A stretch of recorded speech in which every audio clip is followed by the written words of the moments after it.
20 November আসছে তত্ত্বাবধায়ক সরকারের পুনঃপ্রতিষ্ঠার ঐতিহাসিক রায়। অ্যাটর্নি জেনারেল অবশ্য বলেছেন এবারের দ্বাদশ নির্বাচন নয়, ত্রয়োদশ নির্বাচন থেকেই তত্ত্বাবধায়ক ব্যবস্থা পুনঃপ্রতিষ্ঠিত করা হবে। জনগণের পক্ষ থেকে আমাদের দাবি হচ্ছে তত্ত্বাবধায়ক সরকার এইবারের নির্বাচন থেকে প্রতিষ্ঠিত করা উচিত।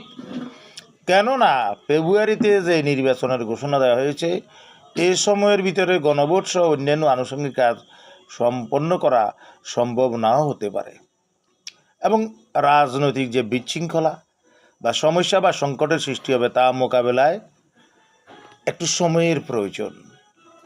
আর জনগণ চায় অবাধ, নিরপেক্ষ এবং সুষ্ঠু নির্বাচন। তাই দ্বাদশ সংসদ নির্বাচন থেকে তত্ত্বাবধায়ক সরকার ব্যবস্থা প্রতিষ্ঠিত করাই হলো বাংলাদেশের সংখ্যাগরিষ্ঠ জনগণের মতামত। সুতরাং এই ব্যবস্থা এই নির্বাচন থেকে প্রতিষ্ঠিত করার জন্য সংশ্লিষ্ট সবাইকে আহ্বান জানাচ্ছি। আসসালামু আলাইকুম।